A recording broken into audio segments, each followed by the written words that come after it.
అవన్నీ ఇన్వెస్ట్మెంట్స్తో వచ్చినటువంటి సంస్థల వ్యవస్థల ద్వారా నిరుద్యోగ యువతి యువకులకి ఈరోజు హైదరాబాద్లో ఉద్యోగ అవకాశాలు దొరుకుతున్నాయి. వాళ్ళ వెనుక ఆ రోజుల్లో మరి వీటన్నిటిని వదిలేసిపోయి ఉంటే ఈరోజు మన పరిస్థితి ఏంది? ఇవాళ హైదరాబాద్ గ్లోబల్ సిటీగా మారింది. హైదరాబాద్ నగరంలో పెద్ద ఎత్తున లక్షలాది మందికి ఉద్యోగ అవకాశాలు దొరుకుతున్నాయి అనే కదా రాష్ట్ర వ్యాప్తంగా అనేక ప్రాంతాల నుంచి నిరుద్యోగ యువత హైదరాబాద్కు వచ్చి ఉద్యోగ అవకాశాలు ఎత్తుక్కునేది. దీన్ని మనం ముందుకు తీసుకొని వెళ్ళాలి కదా. ఎవరో ప్రైవేటు వ్యక్తి చేతుల్లో పోయిన 400 ఎకరాలు కాపాడి అక్కడ కూడా ఇటువంటి సాఫ్ట్వేర్ ఇండస్ట్రీస్ సంబంధించినటువంటి మన నిరుద్యోగ యువతి యువకులకి చదువుకుని యూనివర్సిటీస్ నుంచి చదువుకొని బయటకు వచ్చేటువంటి నిరుద్యోగ యువతి యువకులకి మంచి ఉద్యోగ అవకాశాలు దొరికేటట్టుగా ఒక ఇంటర్నేషనల్ సంబంధించినటువంటి సాఫ్ట్వేర్ ఇండస్ట్రీస్ తీసుకొచ్చి అక్కడ ఏర్పాటు చేయడం కోసం ప్రయత్నం చేస్తే వాళ్ళందరికీ మళ్ళీ ఉద్యోగ అవకాశాలు వస్తాయి కదా అని ఆలోచనతో మేము చేస్తున్నాం తప్ప వేరే ఆలోచనే లేదు ఇక్కడ మాకు. మేము చేసే ప్రతి పని రాష్ట్రానికి ఆస్తులను ఎట్లా సృష్టించడం, సంపదను ఎట్లా పెంచడం, తద్వారా ఈ రాష్ట్రంలో ఉన్న నిరుద్యోగ యువతి యువకులకి ఉద్యోగ అవకాశాలు ఎట్లా కల్పించడం అనేది తప్ప వేరే ఆలోచన లేదు. కానీ ఇదంతా చేస్తూ ఉంటే ఇవన్నీ చెప్తే జనం వాళ్ళని తిడతారు కాబట్టి కొద్దిమంది కుట్రదారులు రాజకీయపరమైన కుట్రతో ఆ రోజుల్లో 10 సంవత్సరాలు ఏ రకంగా అయితే ఆ ప్రైవేట్ వ్యక్తి చేతిలో ఉన్నటువంటి భూమిని కాపాడటం కోసం హైకోర్టులో కొట్లాడి తీసుకురావటం కోసం ప్రయత్నం చేయకుండా వదిలేసినటువంటి ప్రభుత్వాలకు సంబంధించిన వ్యక్తులు ఈరోజు తగుదినమ్మా అని బయటకు వచ్చి ఇవాళ పెద్ద ఎత్తున యూనివర్సిటీ యూనివర్సిటీ భూములు ఇది వాస్తవాలు చెప్పాలి, ఇది యూనివర్సిటీ భూములు కాదు. ఇది యూనివర్సిటీ భూమిని మేము ఎందుకు పుంజుకుంటాం? ఇప్పుడే శ్రీధర్ బాబు గారు చెప్పారు, యూనివర్సిటీకి సంబంధించి ఇంచి భూమిని కూడా మేము ముట్టుకోము. ఆ యూనివర్సిటీ అలాగే అక్కడ చదువుకున్న విద్యార్థులుగా చెప్తున్నాం, మాకు కూడా ఎమోషనల్ బాండేజ్ ఉంది ఆ యూనివర్సిటీతో. ఈ యూనివర్సిటీ ఎదగాలని పెరగాలని అక్కడ విద్యార్థులు బాగా చదువుకోవాలని అక్కడ చదువుకున్న విద్యార్థులు అందరికీ బయటకు వస్తే ఉద్యోగ అవకాశాలు దొరకాలని మేము బలంగా కోరుకుంటున్నాం. ఉద్యోగాలు లేకుండా బాధపడకూడదని కదా ఆలోచన వచ్చేసి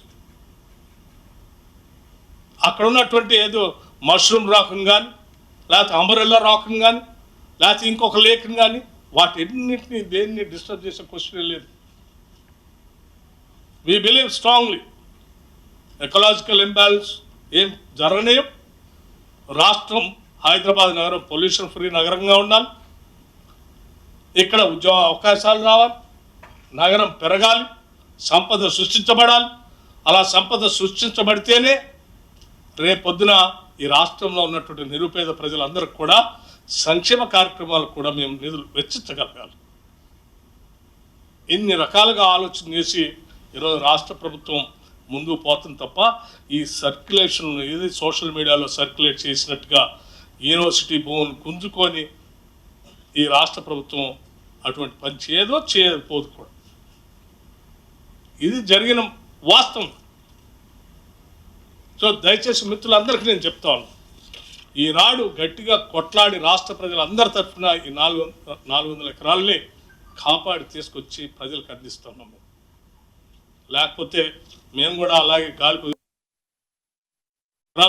కొన్ని వేల కోట్ల రూపాయలు విలువ చేసేటువంటి భూములు అలాగే అన్యాక్రాంతం అయిపోయేది ప్రైవేట్ వ్యక్తుల చేతుల్లో పోయి వారితో మమేకమై కొద్దిమంది రాజకీయ కుట్రదారులు ఈరోజు పెద్ద ఎత్తున బయటకు వచ్చి మాట్లాడుతున్న వాళ్ళందరూ వీళ్ళు కలిసి లబ్ధి పొందేవాళ్ళు.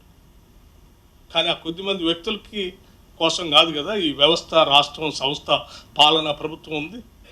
ఈ ప్రభుత్వం, పాలన, సంస్థ, వ్యవస్థ, మా పరిపాలన అంతా కూడా ప్రజల కోసమే. కొద్దిమంది వ్యక్తుల కోసం మేము మా ఆస్తుల్ని, మా సంపదను తాకట్టు పెట్టాం, ఎవరి చేతుల్లోకి పోనీయం. ఇది అంతిమంగా రాష్ట్ర ప్రజలకి చెందాలనేది మా అందరి ఆలోచన. ఇది రాష్ట్ర ప్రజల విజయం. 400 ఎకరాలు ఆనాడు వాళ్ళ చేతుల్లో పోయినటువంటి భూమి, 2004లో పోయినటువంటి భూమిని దశాబ్ద కాలం తర్వాత పైబడి మేము పోరాటం చేసి ఆ భూమిని తీసుకొచ్చి రాష్ట్ర ప్రజలకు అందించాం. ఇది రాష్ట్ర ప్రజల విజయం. ఇది యూనివర్సిటీకి సంబంధించిన భూమి యూనివర్సిటీకి ఆనాడు ఎక్స్చేంజ్ చేసి కాగితాలు మీకు అందరికి పంపిస్తాం, వారికే ఇచ్చాం, అది వారితోనే ఉంది. నేను మిత్రులందరూ ఒక విషయం, సరే మీ పేరేమన్నారు? సూరజ్ గారు ఏ పేపరు? Tea news. సరే, నేను ఇప్పటివరకు మీ అందరి ద్వారా రాష్ట్ర ప్రజలకి, చాలామంది వ్యక్తులకి రాష్ట్ర ప్రయోజనాలు కాపాడాలని, ఆస్తులు ప్రజలకే ఉండాలని కోరుకునే వాళ్ళందరికీ కొన్ని వాస్తవ విషయాలు చెప్పాలనే ఆలోచనతోనే ఈ ఆస్తిని ఏ రకంగా ప్రైవేటు వ్యక్తుల చేతుల్లో పోకుండా మేము కాపాడాము, రాష్ట్రానికి అందించాము, ప్రజలకు చెందేటట్టుగా చేశాము, వాస్తవాలతో సహా కాగితాలతో సహా మీకు ఇచ్చాము.